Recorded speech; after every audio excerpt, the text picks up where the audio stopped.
Hello, everyone. This is the Dark Pixel News Podcast.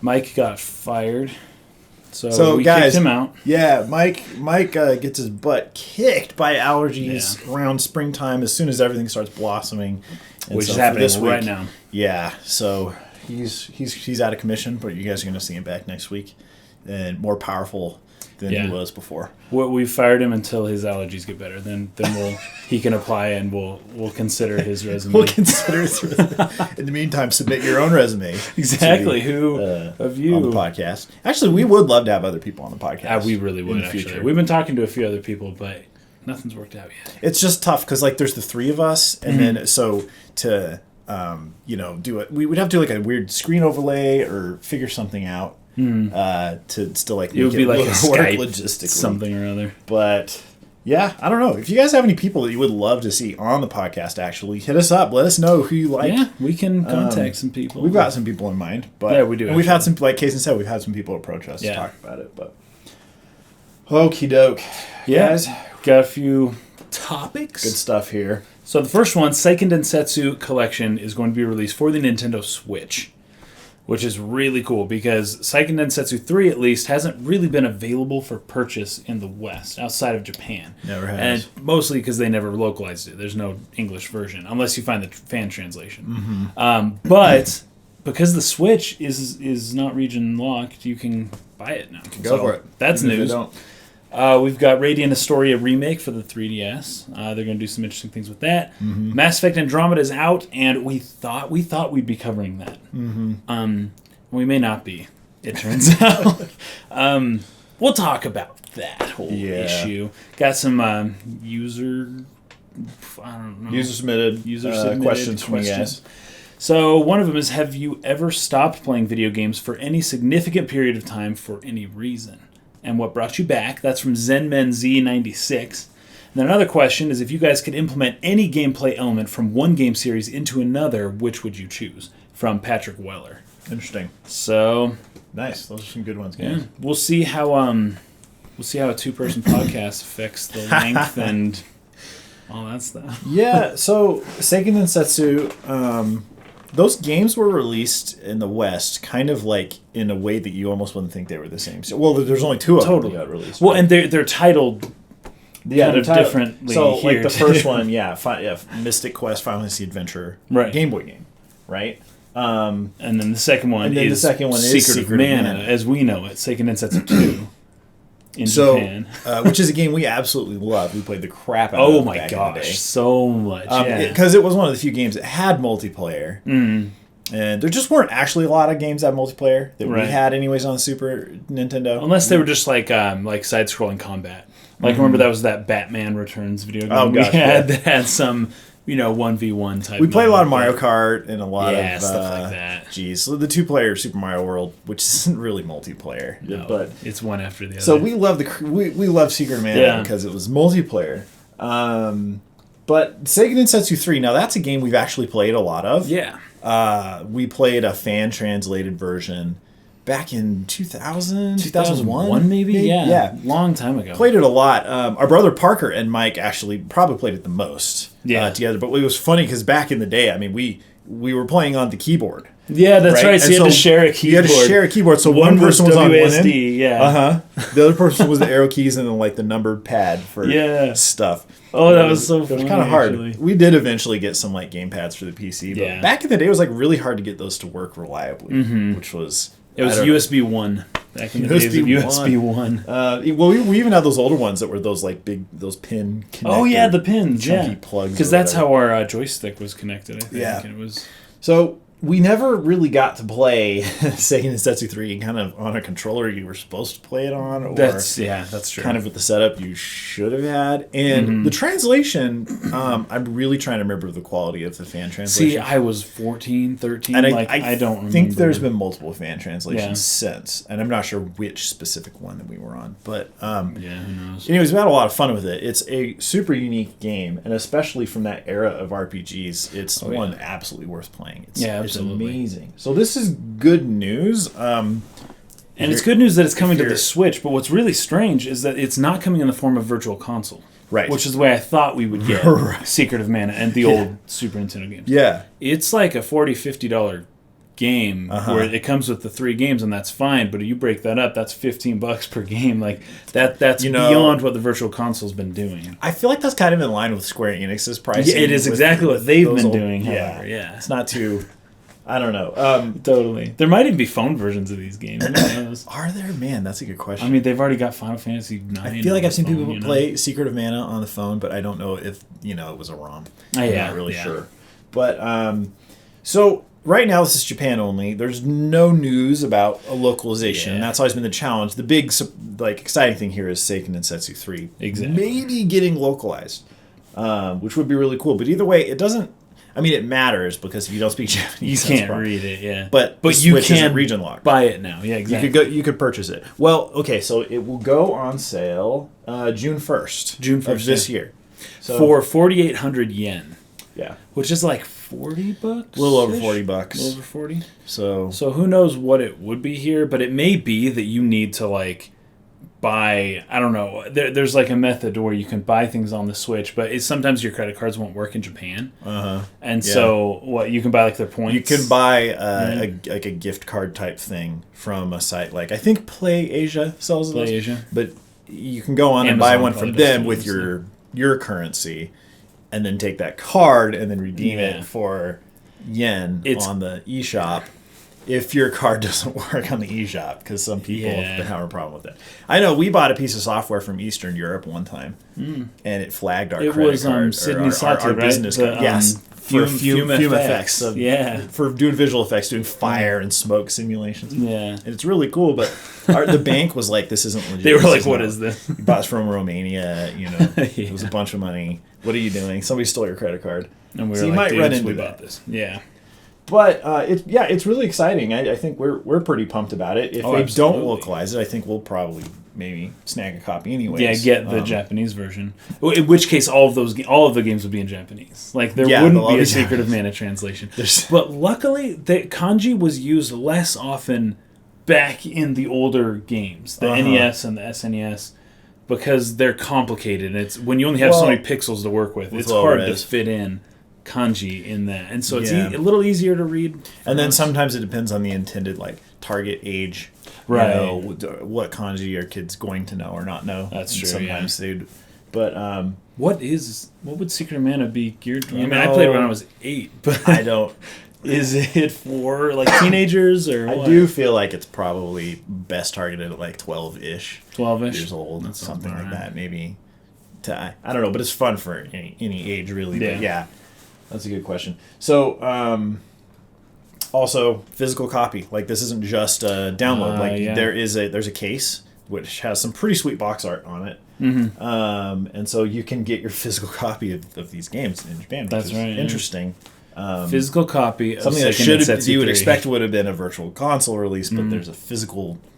I wonder how they're going to do that, because you open the Nintendo Switch cases, right? And there's one little tiny game cart down in the corner, and there's no space. Are they going to make carts? Are they going to fit all 3 carts in one case? Oh, I think it's just going to be one cart. Oh, it'll all be on one cart because they're so small. There you go. Yeah, I'm pretty sure that actually makes a ton of sense. I don't know why I thought the Game Boy Seiken Densetsu 1 needed its own cart, but I mean, you never know. Oh man, for collector's purposes, that could be kind of cool. Possibly. But yeah, they'd all be on the card for sure. Yeah, so exciting stuff for anyone that hasn't played those games. Keep your fingers crossed for localization for Seiken and Densetsu 3. Hopefully that comes through here. So alongside that, about the same point in time, Radiant Historia remake for 3DS was announced. Yeah. This was late last night for us when this news went out. And it's going to. It's not. It is a remake, right? But it's more or less It's kind of vague. An HD port, kind of. Not HD because it's for the 3DS. But what they say they're doing is they are adding another path, so to speak. There's a timeline or whatever that they're adding to this. So there's substantial content they are adding, and it does sound like there's going to be voice acting for all of it. So. Because they're listing some actors here, so which makes why are you listing actors? Well, because you have voice acting. So that's big. Yeah. So I mean, I don't know. I like the look of Radiant Historia already. I hope they don't change the. I know. Because I personally, this is just for me. I prefer like what Radiant Historia is currently, what it currently looks like versus maybe going with a low poly little like 3D character model or something like that. Kind of like the Final Fantasy IV remake. Like Final Fantasy IV remake or something. Yeah. Yeah. I mean, they could probably make that look okay, but I always feel like for those low-res screens on the 3DS, the pixel art kind of works very better. Because there's never any aim. Well, if you played, I mean, like what we played, we streamed it, like Spirit Tracks and Phantom Hourglass. Yes. I love it. I love the low poly look. It's cool. It's awesome, but it does look jacked. I mean, it looks sideways. His forehead is like flat, like he got smashed with a frying pan when he was born. It's like, it's a boy. But also, like, you're playing it on the bottom screen for the most part, right? And so that's even lower res. So I don't know if that has something to do with it. Oh, yeah. Right. Well, on the DS, I think those screens were the same resolution. The top and the bottom were the same. On the 3DS, I think the top is higher and the bottom's lower. I'm pretty sure. So, anyways, they're adding a lot to it. We don't really know that much. Hopefully, we'll know a lot. Probably later this week when Famitsu will probably have some more stuff about it. So, by the next podcast, we should have a really good idea of what that game's actually going to be. Was this the game that Mike did a first look on recently? No. That was Radiata Story. No, yeah. Okay, I get those mixed up. We streamed this game a couple months back. Yeah. And there were a lot of people on stream that were like, this looks sweet. I want to play this. And they went out and bought a copy during the stream. And which is like, to anyone who thinks that streamers are like stealing, from game companies, it's not the case. Right. But for all you people that just bought it and maybe just finished the game. Here you go. You got to buy it again, apparently. Now, here's the thing, though. When does this come out? It comes out June 29th. Oh, so also this year. That really, is really soon. Dang. But there's just, again, no word on a localization date for this. Right. You would expect them to do it. It is Atlas. They've been pretty good, but yeah. Yeah, so, I don't know. If you want to know who the new character is, by the way, in the game, the new character is Nemesia. And by the way, we're pulling this right now from RPGsite.net. They've covered this stuff really, really well. Nice. So if you want to go read up on RPGsite.net. But the new character is Nemesia. She's part of the new scenario that they're adding. And apparently they're making it so that you can play, like, the original game and then, like, I think they're calling it append mode, where you can then play the new timeline after that, or where I think there's a way to play it where they're calling it perfect mode. So at least there's the option it meshed in with the original stuff. Okay, I actually like that a lot. Yeah. I think that's really unique. I do like the option of, hey, at least let me replay the original. The original, yes, totally. That's such a big deal, and a lot of people maybe don't have the means to play it again at the moment, but. That's nice. They're not just forcing you to play their new version. Yeah, I know, right? So you can experience it the way it was before, or the new way that it is now. And then compare Metacritic scores. And see how the numbers Because Metacritic is so perfect. Because Metacritic's the best way to... Oh, man, we talk about Metacritic for every podcast forever. So anyways, you guys should be really pumped about that. Oh, absolutely. That's something worth picking up. And again, hope that it gets localized in a timely manner. That's the thing. Both of these we've talked about, Seiken Densetsu and Radiant Historia. Like, we don't know. But I have a little more faith in Atlas to bring it here than Square Enix. Yeah. Well, people have been asking for a Seiken Densetsu 3 translation, localization for a long time. That is kind of funny, because that also, one of the other things that people are thinking is going to happen with the Switch is a Mother 3 from Nintendo. Like, it seems as though companies are kind of reaching back and giving people what they've been asking for 20 years lately. It's like they've made a decision lately that they're going to start doing like Final Fantasy 7 Remake and all these things people have been asking for a long time. So you're probably right there. They're probably something. They're like, we got nothing better to do. Fine, you can have it. Final Fantasy 16 will take another 10 years. So what do we do in the meantime? That's what they're saying. You know what's crazy to think about? Final Fantasy 16 has probably been in development for like 3 years now. Or several years. weird. Well, especially if it's Project 14, totally. If it's Project W, it's been a long time. But like 14, Realm Reborn, I guess, came out in 2014, right? And that was like, that was 3 years ago, and that was a whole separate team from who was working on Final Fantasy 15. So it's like, I don't know. It's just kind of crazy to think about. Yeah, right, someone somewhere is making 16 right now. You know, that reminds me. I heard somebody rumoring that Square Enix was going to try and sell another season pass for Final Fantasy 15. Really? That they're going to like add even more DLC than they originally had planned. So depending on how that pans out, I wonder how much of their resources are going to be going into the extra content for 15. Yeah. Well, I guess we'll see how episode Gladiolus sells. Yeah, that's this week. That makes them a ton of money. Yeah, I could see them making DLC for the next 5 years on 15. And to be honest, $5 for that thing is not bad. Oh, totally. Yeah, it's a great deal. It's not bad at all. And if they continue doing this for the next 5 years and everybody spends $5 and, eventually you've got a whole new game there. That's true. That adds up. You get people to buy a $5 DLC every year for you have to 12 years. Then re-review the game, right? Because with the it's a totally different game at that point. It does make it complicated, huh? Yeah. Okay, guys. So I don't know if we talked about Mass Effect Andromeda. We have a couple times. A little bit. We have, I know, in the comment section a little bit. We have on live streams. We have been saying that we're going to cover this game. Well, I don't like. We may play it at some point. If this was any other time of year, if there weren't other games that we haven't been able to get around to, like Nier that we just got streaming Log Friday, exactly, or Horizon Zero Dawn, or like Horizon Zero Dawn, Persona 5 is coming up very, very soon. Persona 5, yeah. There's a lot of really good stuff coming out, and when something comes out and it is somewhat of a dud, it's like, why would I prioritize that over getting to one of these games that a lot of people are pointing to as a hallmark of great game design, And see, it's like a mixture of things. We're not just like saying, oh, its reviews aren't that high or whatever. It's also their marketing. It's their trailers and commercials that we've been seeing. Oh, they market something kind of strange. It's the way they've been presenting it to us, and kind of the way they've responded to this whole thing, along with people saying, holy crap, this game is not finished. That makes us kind of hesitate, like, how much time do we want to put into this for our channel? Yeah, because there's a cost benefit, right? It's like, if we do that, we're missing out on something else. We can't do everything, especially with the limited resources we have. We can't beat Nier Automata like 3 times, or however many times you have to beat it in order to understand what is even happening.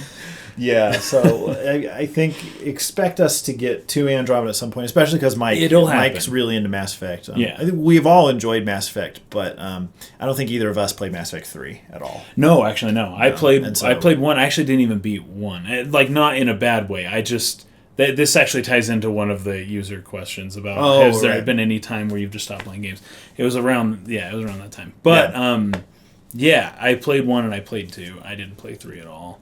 Yeah. I don't really know how it ends, although I've heard it's very controversial. See, I was way into Mass Effect 1, and that's one of the few games where I beat it, and then I immediately started a new file to play it again, which I usually don't do. Oh, okay. But part of the reason why I did was because the first time I played it, I was playing as Male Shepherd. And I had designed his face to look like Harrison Ford.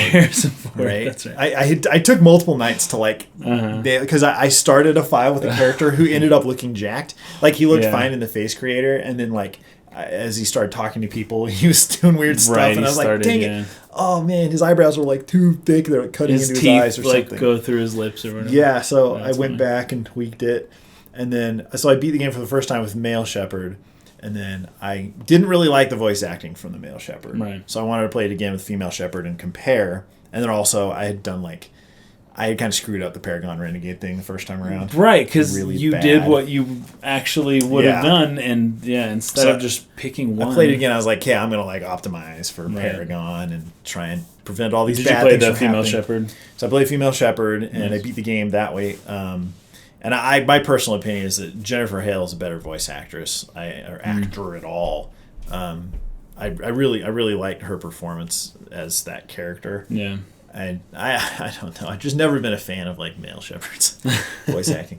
But in the marketing for Mass Effect 1, it was like, hey, you can do both, but Male Shepherd was the poster, right? For this one though, for Mass Effect Andromeda, it's been the female protagonist that I've seen I know a lot of their marketing promotional materials. I think they've, made that connection that like people identified more with the female shepherd than the male shepherd in the first trilogy.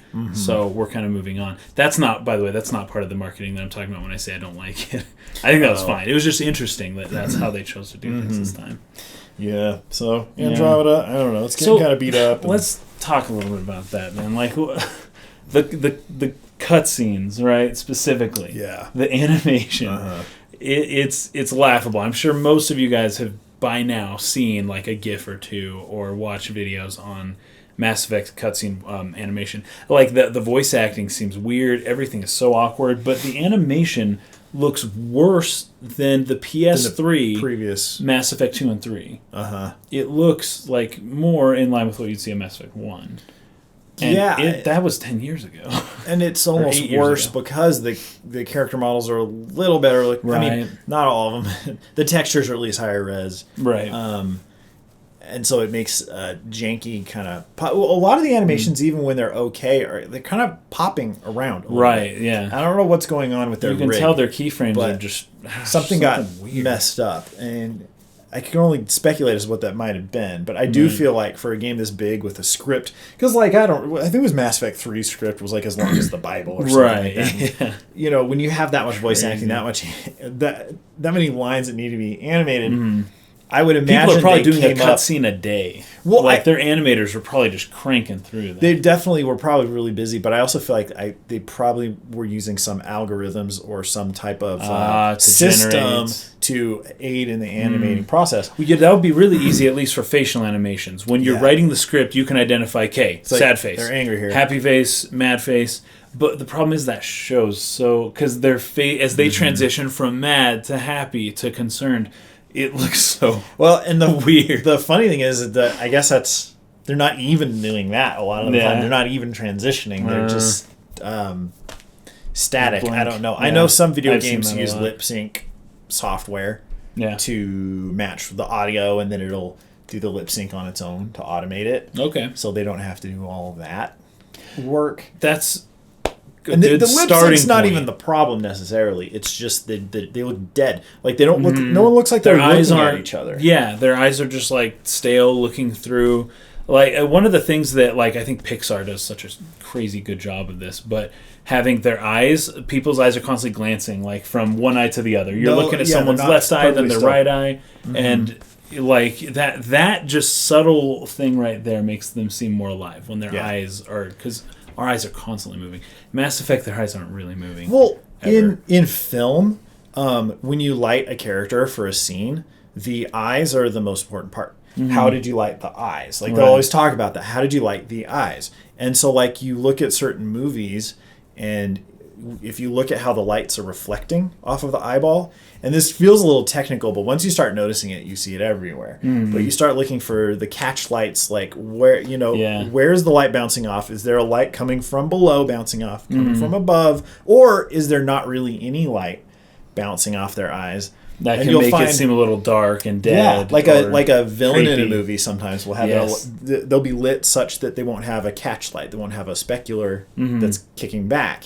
If you think of cartoons even, they'll exaggerate this effect for an anime does this. Or cutesy animals or anime with the big eyes, and they'll really exaggerate that it's reflecting a lot of light sources, and it feels shinier and more youthful and healthy. It almost feels like there's more emotion in the eyes, not due to the actor, but just because there's a light that's glinting. And when you can see a light glinting off the eyes, that usually means the eyes are wet. Well, the eyes are always wet, but you don't see that. The only times you normally see that perceptibly is when people are crying, and it's you can see the light on the... So I almost feel like there's some weird, just emotional depth to the eye lights.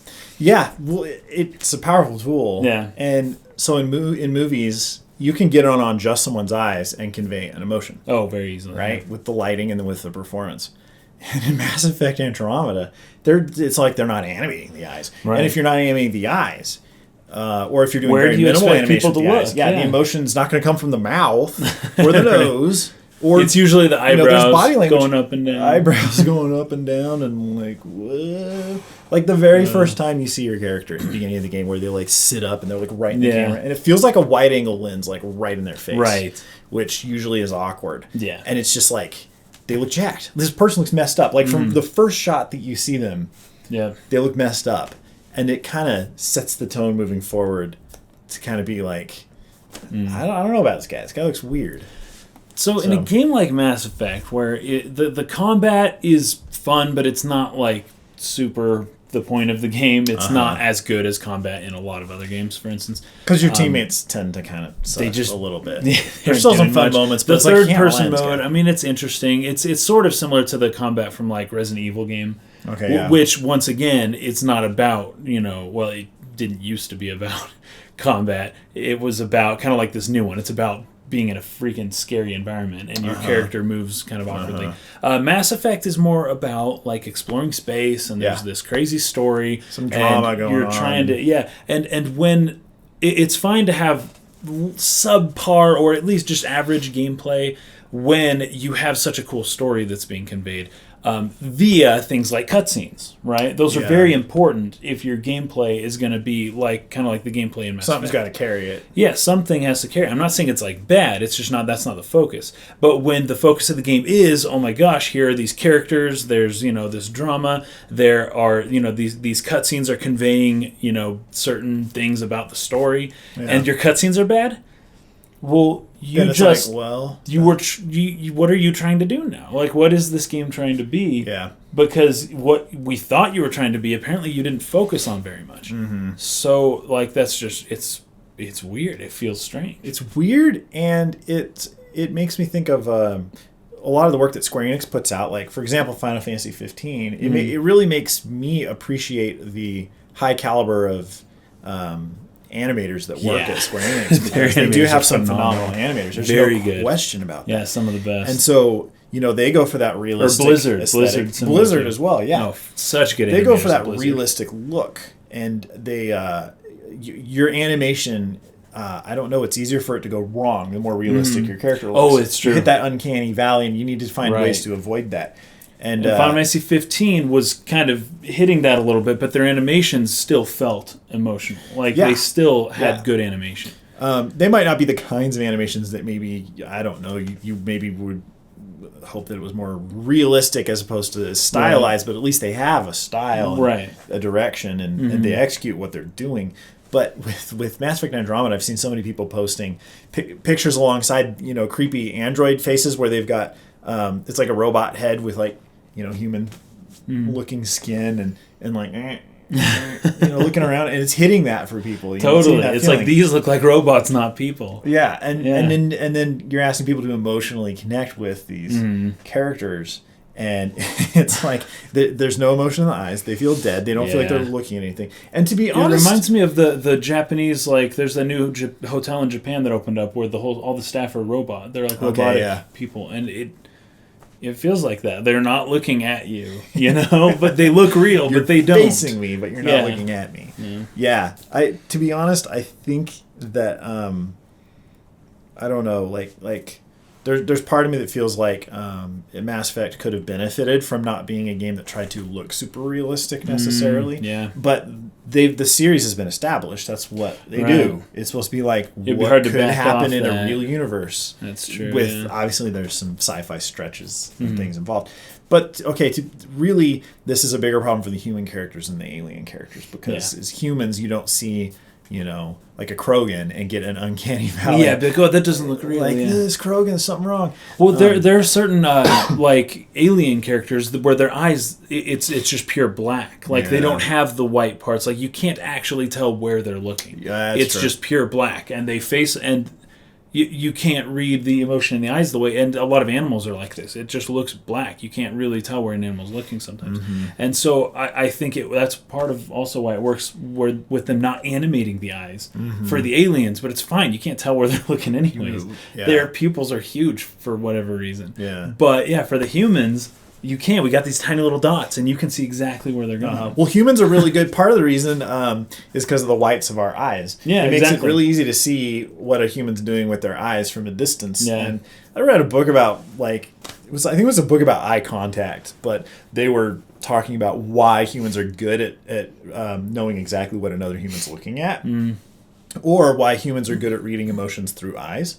Because other animals, it's not through the eyes. Right. If you have a pet dog or something, it's not necessarily in the dog's eyes that you know how it feels. It's its body language. Yeah, its ears, its tail, its ears. Yeah, pinning back the ears or whatever. There's all these other ways to convey emotion, but in humans, it's the eyes. There's body language too. Right. But the eyes are just huge, and supposedly one of the reasons was it's an advantage if you know that something that another human you're with is scared and looking at something, and you're like, I'm gonna stay the heck away from whatever they're looking at, and I can tell they're afraid of it. And there's value there. So humans just have evolved to be really good at reading emotion from other humans' eyes. I think that likely you just developed can't skip that. like evolutionary before language was a thing. Oh, totally. It was like, okay, your eyes tell me everything I need to know. Because most animals, humans did that for, a million years. The whites of the eyes provide high contrast. So, you can be far away-ish, and you can still tell where that eye is pointed. It's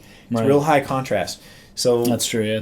Most other animals don't have that, right? So humans have that. You need to take advantage of it. You have to. Those other alien races might not have it. That's fine.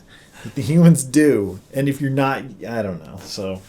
Everyone should have been wearing sunglasses or something. Yeah, just put a visor on, or just do what Nier did and have the blindfolds on. Put blindfolds just be like, it's too bright here in Andromeda. Yeah, totally. This galaxy's so bright. Or we got to protect our eyes from the gamma rays, man. Or do kind of like what Breath of the Wild does and keep the camera out of people's faces. Oh yeah, right. Don't get so super close. I know it's cinematic to have a long lens that's looking, directly into someone's eyes. But if your animators aren't really prioritizing that, keep the camera backed off. Choose a wider lens. Move the camera away, and the cutscene will feel a lot better, honestly, than it does. And I understand do that. People. If they had done that in a Mass Effect game, people would be like, what the crap, man? This doesn't feel like Mass Effect anymore. Because it's supposed to be cinematic. Exactly. And so they're in a tough spot where it's like they're expected to do this thing, but apparently they didn't allocate proper resources, I guess. Exactly. Because we know they can. It's not like EA is incapable of animating properly. That does bring up another point that supposedly most of the people working on this project really just have nothing to do with... Really? Mass Effect, after Mass Effect 2, right. dramatically. There was a big change with the staff. That's right.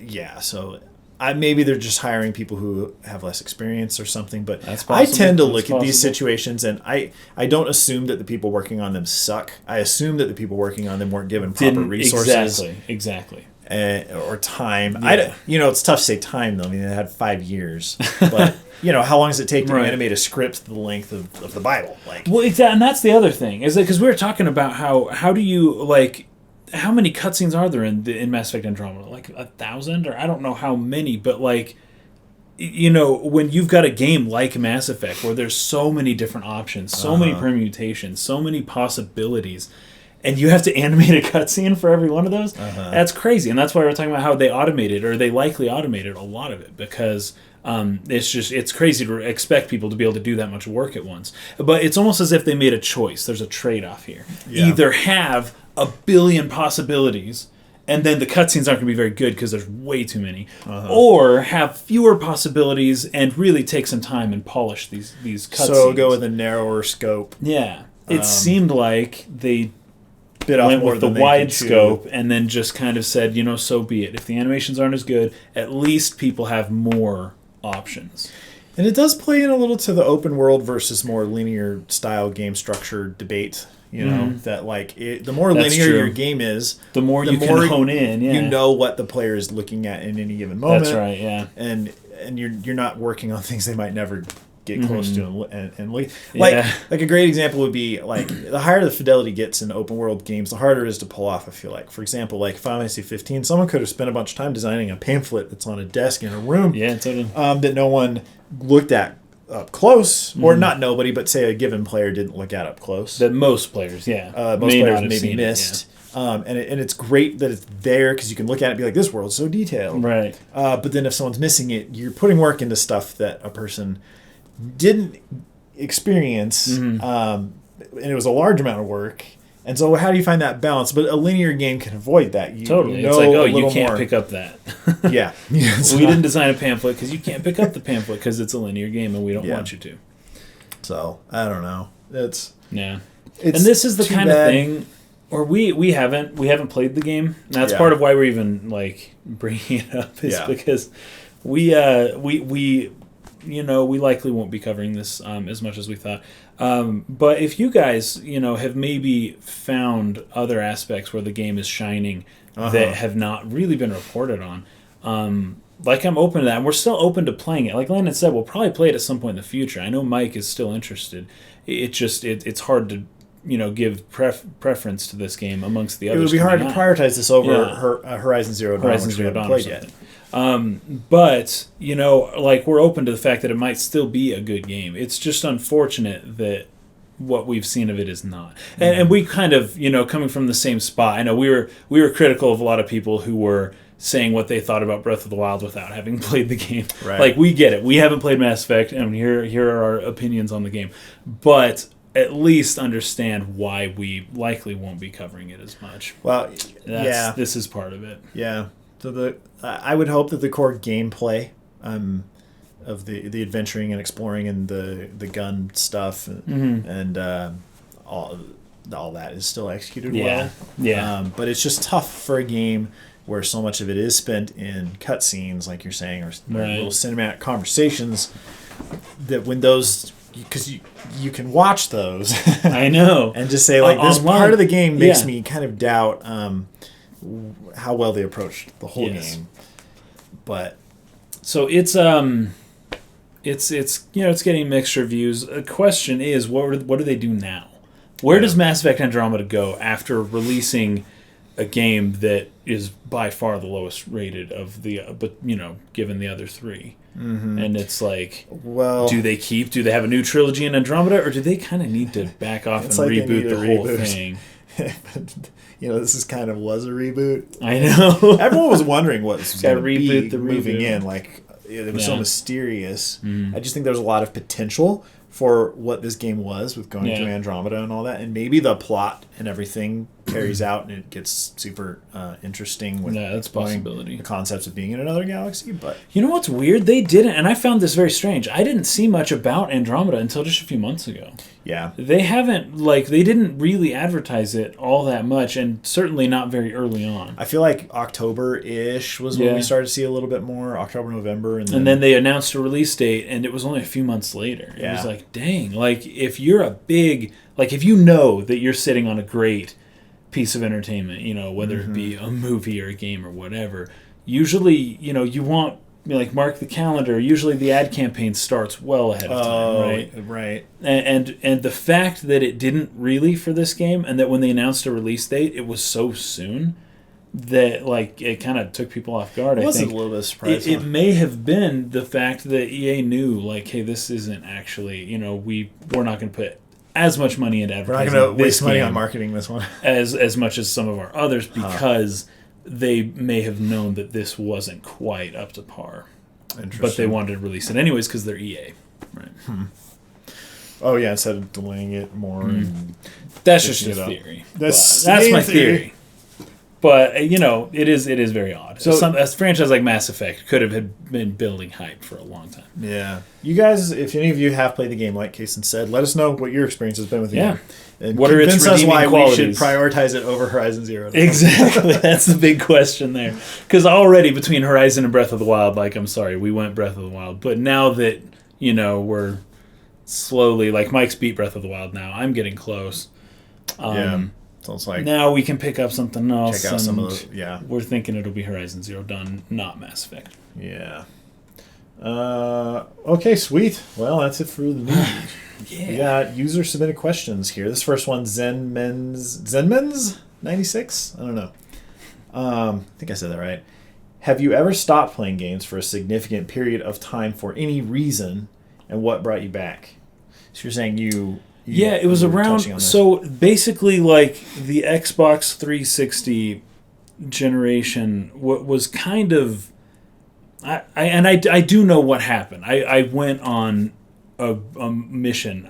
I was a church missionary for 2 years and didn't play a single video game, right? Yeah. And so when I came home, it was like, okay, like what am I going to do with my time? And I was unaware, like, so many things had happened since I've been gone. Yeah. I basically left before the PS3 came out.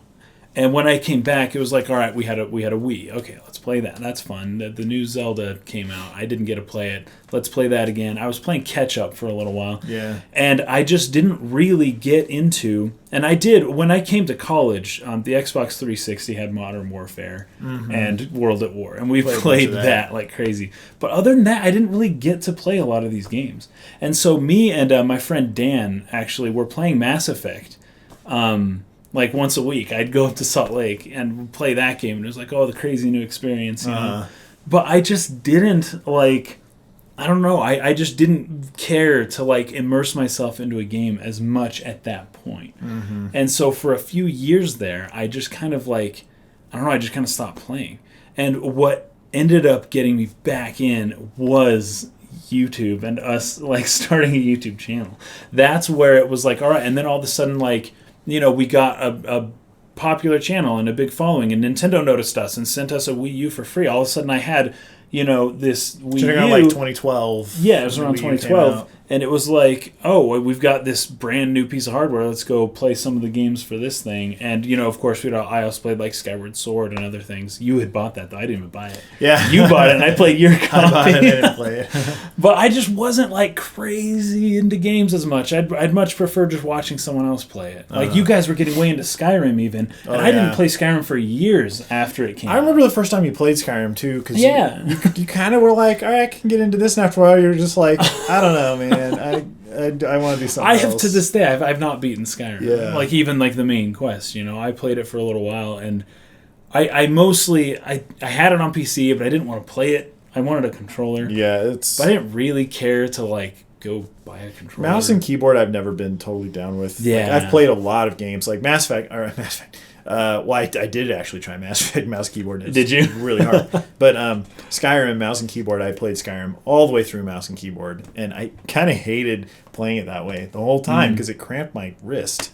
I don't know how people get used to that, but for me, I couldn't get used to it. See, I couldn't either. And not to mention, some people have, like, in front of their keyboards, they'll have, like, a padding, or I don't know what it's called. Yeah, the gel. Yeah. You need that if you're going to be a keyboard gamer, because I just had I was just on the table, and this part of my hand was just not feeling good after I've been playing it for a few hours. Yeah. Oh, man, that's funny. So that's more or less it. But once I got the Wii U, and once, like, of course, like, when the PS4 came out and things, and it was like, okay, I started getting, like, back and living with Mike, because us and Mike had been friends since high school, but when Mike finally moved back in with us, and he has all the game stuff, right? And he'd been playing it, and I, was able to kind of, like, I'll just borrow his games or, stuff like that every now and then. And that really helped get me back into gaming. And, with the YouTube channel and stuff. And so finally, as of, I don't know, some years ago, like, I'm totally back into it. I play games, like, all the time now. But it's just kind of funny that it was basically through, like, college that I... And maybe it's just a time management thing where I was like, other stuff. Yeah, if I was like, okay, now I have some free time. I'm not in classes. We're not working per se. Yeah. Like sometimes I'd, rather go on a date with a girl, or I'd rather go outside and play football, or I'd rather, like do something else. But once college was over and it was like, all right, now I'm just kind of... Well, it's totally a momentum thing. It's like what you've been doing lately is easier to keep up. Exactly. Than changing that up. So if what you've been doing lately is a lot of school and then going to work or something and then just hanging out with a group of friends, it's easy to just keep that going. Totally, yeah. Especially with friends. It does have a lot to do with who your friends are, because they're the ones that are going to like invite you to stuff. Yeah. Or want to do this or that. Like, I remember playing a lot of...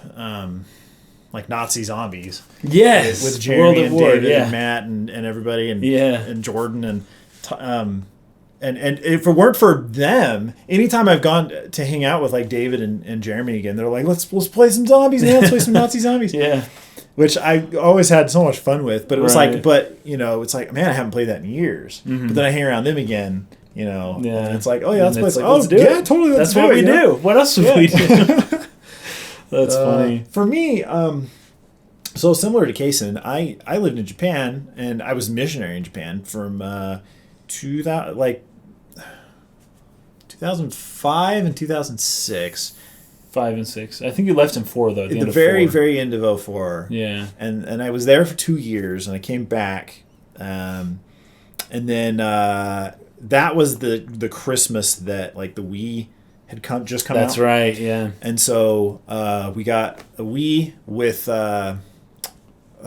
Skyward or Twilight Princess. And what the heck else? I guess it came with Wii Sports, like they all did. And so I remember we were in Mississippi with family that Christmas, and Kason was actually he was in Pittsburgh. I was still gone, yeah. And I remember just playing the crap out of Wii bowling and all that stuff, and the Wii was so cool because it was like people who didn't normally care to try a video game were like, "Can I have a try?" Like our parents who don't play games at all, totally. Were like playing a video game with us, and it was like, "Whoa, what the heck? Yeah. Like this is nuts." That was something else. But really, for me, it was I didn't own my own console after that for quite some time. I never bought. I flirted around with the idea of buying an Xbox 360 when they came down in price, but I always was roommates with someone who had one already. Right. So I was like, I'm not going to buy one. But I'm trying to think the longest. So probably while I was in Japan, I didn't play any video games while I was in Japan. I did go to a few arcades in Japan, but I didn't have that's, by the way, when I was in Japan, that's when the PSP came out. Oh, yeah. And I remember going to the PSP launch at the stores and everything and walking into one of the game shops. We were in Osaka, in a place called Denden Town. And it's basically like a street with just a bunch of electronics shops. And in Japan, you don't haggle prices with people. You don't do that except kind of in Denden Town. It's like a thing you do in this part of Osaka. You would go into a store and tell the guy, because I originally went there to buy an electronic dictionary. Oh, yeah. For Japanese, which, oh crap, it's at my house. And I still use it. I still use it today. But I remember we hit up all the shops and saw what they were all selling it for. And then we ended up going back to the one that we thought we could haggle with the best and told them, hey, man, these guys are selling it for this. So, benkyo shite, is what you would say to get them to come down on price. And we haggle and everything. And the guy that I was with at the time, he wanted to buy a PSP. So while we were in the area, we went to one of the video game stores. And I was blown away that virtually every inch of shelf space was for a PlayStation. When did the PlayStation 3 came out just before? Yeah, so it was all PS2 stuff. Yeah, and then they had a little area for GameCube, and it was literally probably I don't know 2 feet or so of shelf space in a whole big old store of video games, and then just shelves and shelves and shelves and shelves and shelves of PlayStation 2 games. Oh, that's funny. And I was blown away. I was like, holy crap. And no Xbox. Nintendo and no Xbox. Yeah. No Xbox whatsoever. That's hilarious. It's like Nintendo is getting their butts kicked here. This is insane. But I didn't really play any games while I was there. Came back, and probably took me a year or two after I came back, because again, it was in college and busy with studies and stuff, and then got way into Steam about 2000. I don't even know, 9 maybe or 2010. Anyway, started. I remember our brother Parker. He was the first one of us to jump on board the Steam bandwagon way back in the day, and he played Counter-Strike and stuff, and he was saying look, you can buy games through this thing and it'll update them automatically on your computer. And I remember him showing it to us and being like, what the heck, that's the craziest thing. And now it's so normal. Yeah, totally. Yeah, now you expect it. I started to build up my Steam library with all those ridiculous Steam sales, and then pretty quickly realized that every Steam sale would happen again, so I don't need to buy this now if I don't have time to play it now. Right. But yeah, so I don't know. And then when we got that Wii U, definitely played. Like we've talked about this. We probably wouldn't have bought a Wii U, maybe at all, right? Just because of what the price point was, and how poor we were. Totally, because we made like such little money off of YouTube. We still make like no money off of YouTube. It's not like we're really. If we make a little bit of money, it's to go into stuff to keep the channel running, basically. Exactly. So, man, I don't know. Yeah, it's kind of been off and on, but it's kind of had a lot to do with how busy I've been with work or other things. So right now I play games quite a bit. My wife Krista plays games. I know Breezy's into games too, and so there's a lot of games that we get to play together. So now when I play games, again, like I was talking about who you're friends with. Yeah. Well, now my best friend's my wife, and I'm around her all the time, and she so plays games, we play games that we both like. So go. There's some games like I tried to get her to play the Tomb Raider reboot, which I loved. I loved that game, and it freaked her out. She was just like, because like she falls off of stuff and gets stabbed, and you hit the button to pull the stick out of your side, and it's just really brutal. It was just a little too intense for her. So I was like, all right, we're gonna stick with the Civilization games and the Splatoon and the Zelda games and stuff like that. We'll show her Final Fantasy eventually. Debating which Final Fantasy should be her first one. I kind of think maybe I'm debating between 7 and 9. Yeah, thinking maybe 9 should be her first one. Personally, I think it has an aesthetic that would appeal to her a little bit more. Okay, yeah. I don't know. But my first was 7, and that sold me. I know that was mine time. Too. So, anyways, that was kind of long, but that's a good question. Yeah, totally. And that's a good point though. What brought me back is it was around the time I got married, where it was like, okay, that I started. That I was like, I got married and graduated from college the same year, and I just kind of. I don't know. You weren't hanging around time. Like it was a different college thing. People from before. So after a little while, it was like, oh, she's into Kingdom Hearts and all that stuff. That's why it took me so long to play Kingdom Hearts, because I wasn't gonna play it ever. But I married somebody who was super into it, and so it was like, all right, let's play Kingdom Hearts. And so she showed it to me, and we played it, and it was way fun. And from that point on, kind of, I started getting back into video games. So yeah, it totally is who you're surrounded with, and just what you're doing in your free time, and if you can find like a common ground with the person you're with all the time, and if that can be video games, lucky you, and you're gonna have fun.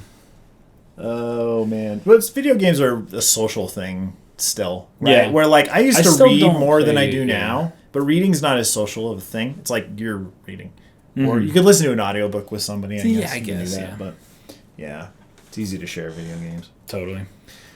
Well, thank you, Zenmans. That was good. Yep. It was a really good one. Zenmans 96 asked or submitted that one. Yeah. And then Patrick Weller submitted this one. He says, if you guys could implement any gameplay element from one game series into another game series, which would you choose? And this was interesting. I feel like this is a game that Nintendo played after the first Legend of Zelda was successful in 1986. And then in Zelda 2, they implemented all these RPG mechanics and a level up system and like experience and all of that stuff. And it just didn't work as well in a Zelda game, I don't think. That's my personal opinion, and the opinion of, I think, of most people. So you wouldn't want more RPG stuff in Zelda? Not necessarily. I know some people that do, but... Yeah, some people do. I don't, unless it's like a 3DS. If it's like a 2D Zelda, like a tactical Zelda game, like a Final Fantasy Tactics type, that would actually be really cool. That would be sweet. Oh man, Zelda would be perfectly postured for something like that too. Yeah. There are some game genres I guess it's a genre, but like the Muso games, the Warriors games, those can work with anything pretty much. Totally. Just swap the characters out. So you do Fire Emblem, you can do Zelda, you can do... and they've been doing... historical era. They're even talking about doing a Star Fox Muso, like Star Fox Warriors. Well, didn't they pitch that? They tried apparently, not Capcom. Tecmo. Tecmo.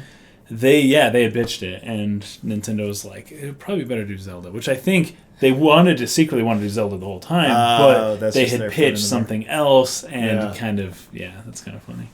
Yeah, I like strategy RPGs. But I like simulation games a lot. So like for me, if there could be a game like, I guess two ways you could look at it. There could be like a game like a Zelda Final Fantasy Tactics where you're controlling these not small but relatively smaller scale skirmishes as you move throughout a map and uncover a story. Mm-hmm. Or what would maybe lean a little more my direction, like what I tend to like more is games that are a little more simulation like. So like Legend of Zelda, like Total War game. Because ever since I played, even playing Link to the Past, I would watch that opening cutscene. Oh yeah, the one for the start screen. Yeah. Over and over, and just try and look at the guys fighting. But it's a mirrored sprite. Exactly. And same thing with the Seven Sages or whatever. It's just a bunch of mirrored images. So there's no small details they're hiding in there. But I would like look at it so closely and be like, oh, what was that like? Where were they fighting? Like, where did this happen? Right. And what was that like? And the Legend of Zelda games have alluded to gigantic wars quite a few times. Yeah. Ocarina of Time does as well. Yeah, Ocarina of Time does, yeah. And it's like, I would just love to see like a Total War style, like these are the regiments all lined up. You've got your different groups and a couple generals on the field and just clashing with the forces of evil. Like I think that could be so cool. Those games are kind of complicated. Took me a long time to wrap my brain around even just a little bit of like Shogun 2, which is the only Total War game I've played for reference. So I think that would be really, really fun. So this has already been done, but Mario RPG is one of the best games ever. And mixing Mario and RPG, Square Enix made the game like so cool. But I would like to, because I do like I like the FPS genre in general, but I prefer third-person shooters to first-person. I prefer to be able to see my character, and so that's part of the reason I like Splatoon a lot. But like that game style into something that I enjoy playing, but I wouldn't want like that type of game. It wouldn't fit most of my favorite franchises. Like a third-person Zelda shooter? Yeah, like a shooter Zelda, yeah. Just like Link's Crossbow Training, I think it was kind of like that. But it doesn't typically fit into that. And so I'm trying to think with like with Final Fantasy, obviously they're going third-person with a lot of stuff. They've incorporated all these action elements, and I'm actually not liking it as much as I thought I would. And so it's like, dang it. So I kind of want Final Fantasy to go back to turn-based, and okay, let's pick something else. Like Kingdom Hearts, but I don't know exactly what I'd change there, because Kingdom Hearts is perfect. Yeah. As far as what they're going for. The gameplay mechanics and stuff. But I do wish Kingdom Hearts incorporated more Final Fantasy elements, It's mostly Disney and then their own original thing. That's true. But gosh, a gameplay element from another series. That's just like, I don't know, that's just hard for me. It is pretty tricky. I remember there was a point in time where I wanted RPG stuff in everything, but this was when RPG elements were not in everything. That's right. So it was around 2000. Yeah. When RPGs had kind of hit their peak, but like first-person shooters didn't have RPG elements quite yet for the most part. Adventure games didn't have RPG elements quite yet. Right. And so I just wanted RPG I remember we stuff talked about even like basketball games having RPG elements, like a basketball. Yeah. Like a life sim. Yeah, like a life sim. So you're controlling the guy outside of the game, and that's having your Mass Effect conversations. Yeah. Negotiate your salary with the GM or whatever. But most people wouldn't care about that, so that'll never happen. But we thought it would be fun, Yeah, that's true. But gosh, and I think the reason I have a hard time with this is because I play games for the most part for the game aspect of the game. I play the game. I enjoy the gameplay.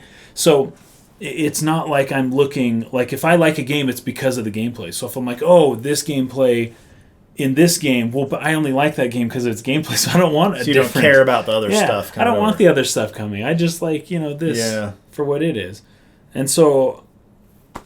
The more I think about it, the more I'm like, gosh, nothing else really works. I think the game developers do a pretty good job of finding like a linearity. Actually, you know what? Because Mike's talked about this before, but Uncharted being a third-person shooter, It makes the only reason Uncharted is, in my opinion, nothing like Indiana Jones at all. Yeah, is that if all of a sudden we took, but I'm trying to think of what game does that.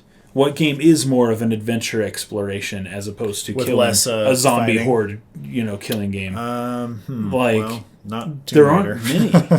There aren't kill a lot of many. people in Tomb Raider. Yeah, Tomb Raider doesn't do it either. I don't know, because it's true. Indiana Jones is like super cool. Totally. But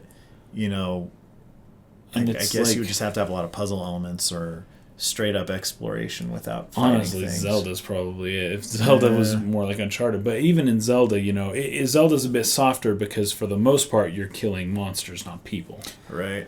But you're still killing a ton of stuff, and so it's like it's just now they're monsters, not people. So that doesn't quite work. What's funny mentioning that is that in Breath of the Wild, when Krista started playing and she found out you could sneak attack guys while they were asleep or not paying attention or whatever. Behind them, she got an opportunity to sneak attack some guys and she passed up on it. She's like, I can't do that. Like, I'm not just going to backstab this guy. Like, that's just messed up. Like, I'm not killing this guy in his sleep. That's messed up. Right. But then when she got her first blood moon, she's like, what the crap?